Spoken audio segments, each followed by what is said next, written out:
Hi everyone, I'm back to read Chapter 6 of Caroline, Meet Caroline, Book 1, and Chapter 6 is called Attack. 6 days later, Seth returned. He had traveled to Upper Canada and back. Lydia is safe at home, he reported. Her father is trying to find out where Mr. Abbott and Oliver are being held. I'll give Mrs. Abbott the news as soon as she returns from the shipyard, Grandmother said. She and Caroline were sitting in the kitchen watching Seth gobble biscuits and honey. What's the situation over there? Everything is upside down. Seth caught a drop of honey and licked it from his fingers. People in Upper Canada are terrified that Americans are going to invade. No one knows whether they should hunker down or run for their lives. The same thing is happening here, Caroline told him. Some people have left already. She worked another stitch on her embroidery, pulling the silk thread carefully so that it didn't tangle. Caroline had found that whenever worry threatened to overwhelm her, it helped to keep her hands busy. Seth finished a third biscuit and got to his feet. Please excuse me, but I've got a long way to walk yet today. Thank you for bringing us news, Caroline told him. I was glad to, Seth said. And Caroline, try not to worry too much. Your father will likely be home soon. Caroline wanted to believe her friend, but days inched by and then weeks. June turned into July, and Papa did not come home. Every day, Caroline's neighbors grew more fearful of the British invasion, and every day Caroline's worry for her father and Oliver was pulled tighter. Tighter like a knotted piece of embroidery silk. Uncle Aaron managed to send a letter across the lake in a fishing boat. He wrote that Oliver and Papa were being held in the fort that British were constructing at Kingston. No one knew how long the two would be kept as prisoners. Sometimes Caroline went to the shipyard with Mama, where the men were already at work on Lieutenant Wolseley's new gunboat. Sometimes Caroline stayed home with Grandmother, where the garden grew as many weeds as beans and carrots. Always, though, she was waiting for her father, for a glimpse of him hurrying up the hill, for his shout of greeting, for his Papa scent of tobacco and sawdust, and for the feel of his strong hands squeezing hers as if to say, "Well done, Caroline, I'm proud of you." One Sunday morning in late July, Caroline took a basket to the garden. A traveling minister was visiting the village, and Grandmother had asked her to pick the right peas before they left for the service. Mama had already headed to the shipyard, where the crew was working 7 days a week. As Caroline snapped the first pod from the vine, a boom shuddered through the hot morning. I suppose the gun crew wants to get their practice in before church too, she told Inkpot, who was chasing crickets nearby. Then she heard someone yelling, "Miss Caroline, Miss Caroline!" Samuel, the apprentice rope maker, burst through the garden gate. His shirt was damp with sweat. Caroline scrambled to her feet. "What's wrong?" she cried. "They're coming," Samuel gasped. He bent over, hands on knees, trying to catch his breath. Caroline's heart took a hopeful leap. Papa and Oliver? The British! Another thundering boom almost drowned out Samuel's words. That's the alarm guns calling in the militia. Caroline lifted her skirt and ran across the lane toward the lake. "Oh," she gasped. 5 ships flying the flag of Great Britain had formed a ragged line and trapped the American ship Oneida inside the harbor. Caroline's hands curled into fists. If the British take Oneida, we won't have any big ships left to protect us. Samuel had followed her. Lieutenant Wolseley tried to sail Oneida out of the harbor, he said, but the British ships cut him off. Grandmother hobbled up to join them. "Have mercy," she muttered. "Mrs. Abbott said you're both to hide in the root cellar, Samuel told them. What about Mama? Caroline cried, but Samuel was already loping away. Your Mama's place is at the shipyard, said Grandmother. If the British do make land, they'll look for the shipbuilding tools and supplies. And what they can't carry off, they'll want to burn. When Caroline imagines British soldiers plundering Abbott's shipyard, she tasted something sour in her throat. A cannon on one of the British ships fired. The noise shivered through the morning. A plume of gray smoke rose from the gun. Caroline grabbed Grandmother's hand. We've got to get to the root cellar before the cannon ball lands on us. Come along, I'll help you. Before they'd taken 2 steps, though, Mrs. Shaw's shrill voice sliced through the air. Caroline! Mrs. Livingston! I need your help, she gasped, stumbling across the yard to meet them.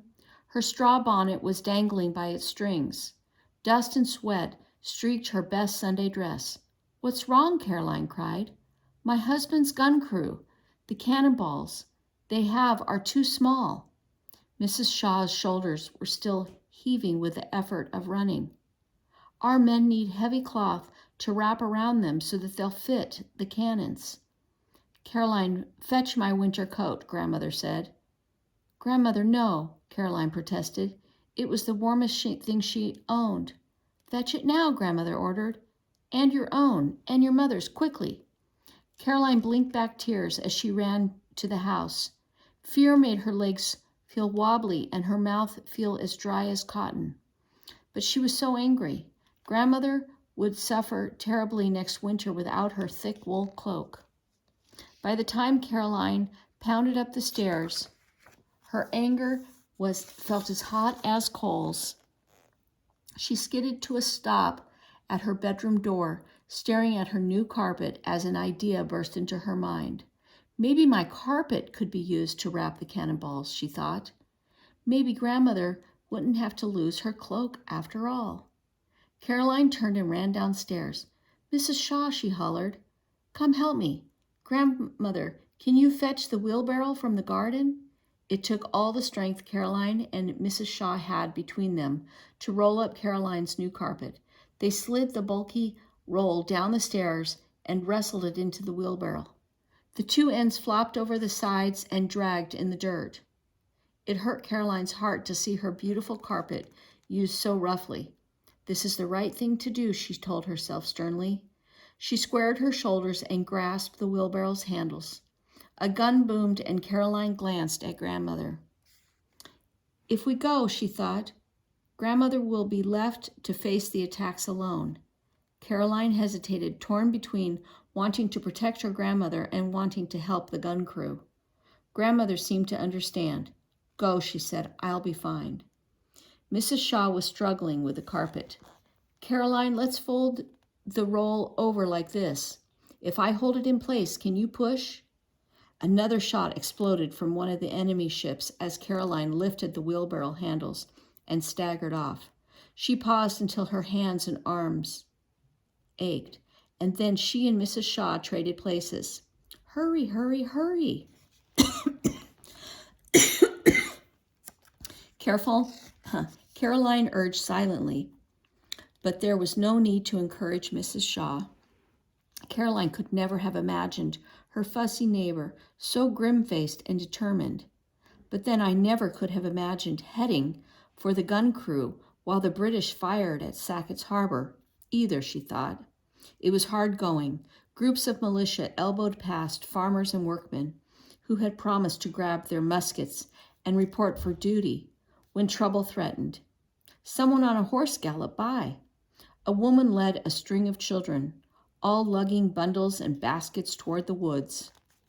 Caroline and Mrs. Shaw stumbled past the harbor and toward the cannons. Sweat rolled into Caroline's eyes. Her back ached. The trip seemed to take forever. Put the picture there. Then Caroline heard men shouting just ahead. She looked up and saw Lieutenant Wolseley yelling orders to a dozen men scrambling around several cannons. Scraps of cloth, probably someone else's winter cloak, lay on the ground nearby. "We need help," Mrs. Shaw shrieked. She dropped the wheelbarrow handles with a little moan and rubbed her hands. Several men ran to help. Caroline straightened her back and lifted one edge of the carpet. "Will it suit?" she cried. "I surely hope so," Mr. Shaw said grimly. "Everything we've tried has either been too thick or too thin. The cannon won't fire if the ball doesn't fit snugly inside." Sorry. Another man reached for the knife slung into his belt. He slashed a ragged square from the carpet with a harsh tearing sound. Caroline held her breath as the men carefully wrapped one of the cannonballs with the carpet. They held the strange package against the cannon's mouth, checking the size. "Hurrah!" the gunner cried. Several others cheered. "It suits?" Caroline asked again. Mr. Shaw nodded, red-faced and sweaty. "It's perfect." Mrs. Shaw grabbed Caroline's hand and pulled her a short distance away. Sorry. "May we stay and watch?" Caroline begged. "Just for a moment," Mrs. Shaw said. She seemed to understand how Caroline felt. One of the gunners began shouting orders. "Load, ram, home charge, prime." Caroline didn't understand all the words, but the gun crew did. Each man had a special job to do as the cannon was readied. It's almost like watching a dance, Caroline thought, where everyone knows the steps. "Ready," the man yelled. A man holding a burning stick stepped forward to light the gunpowder. "Fire!" The cannon boomed. Caroline jumped and clapped her hands over her ears. A sharp smell stung her nose. A cloud of gray smoke appeared. "Drive them off, boys," Mrs. Shaw shouted. "Yes," Caroline cried, "drive them off." Mrs. Shaw grinned at her. Caroline grinned back. The gun crew didn't waste time cheering. The men were already getting new orders. Step by step, they prepared the cannon to fire again. Mrs. Shaw took Caroline's hand once more. "We must get back home," she said. "Your grandmother will be worried." Caroline realized that in her excitement she had almost forgotten the danger they were in. "Yes," she agreed, "we should go." Mrs. Shaw held Caroline's hand all the way home, and Caroline didn't mind a bit. "I am so proud of you, Mama." Mama put both hands on Caroline's shoulders. "What a clever girl you are." Taking the carpet to the gun crew must have been terribly frightening. It was late afternoon, the fighting was over, and Mama had invited all the shipyard workers home for a picnic supper, and now they sprawled on the lawn. Hosea and Samuel had built a fire and were preparing to roast some trout. Grandmother brought out cornbread and a raspberry cobbler. Mama's praise made Caroline feel warm inside. "I wasn't frightened until later," she confessed, glancing at Grandmother. "I just wanted to help win the battle. And by heaven, those cannonballs ran the British off," Mr. Tate said. Lieutenant Wolseley's men had exchanged fire with the British ships for about 2 hours. At the shipyard, the men had prepared for a fight, arming themselves with clubs and hammers. Mama had stood with Papa's pistol in her hand, ready to defend the yard, but the British had suddenly lifted anchor and sailed back toward Kingston without landing at all. The American ships in Sackett's Harbor were safe. Mama shook her head. "I was determined that the British would not deny you a carpet to warm your feet this winter," she said. "But they did indeed cost you your carpet, but it was a sacrifice well worth making." Mrs. Shaw, who had come to the celebration with her husband, smiled at Caroline. "We did well, didn't we?" "We did," Caroline agreed. "We did indeed." As one of the workers began to tell, for the third time, how he'd climbed to the roof of the shed, ready to drop down on the first British soldier to set foot into the shipyard, Caroline excused herself, and walked to her favorite spot overlooking the lake. So much had happened since the day Papa and Oliver had been taken prisoner. That day, she'd stood on this very same spot, feeling lost and helpless. Caroline missed Papa and Oliver as much as ever, but she felt a little more hopeful today. She felt proud, too. She'd been able to help the American cause. Lake Ontario rippled in shades of blue and green below. Caroline could see Oneida patrolling nearby. There were no British ships in sight. "We beat you," Caroline whispered. She knew the war was just beginning. The British would likely come again, but right now she simply wanted to enjoy her small triumph. "We beat you," she said again, staring in the direction of Kingston. "And Papa, wherever you are, I'm trying to stay steady and ride out the storm. I'll never stop watching and waiting, and somehow I'll find a way to bring you back home." It was a promise.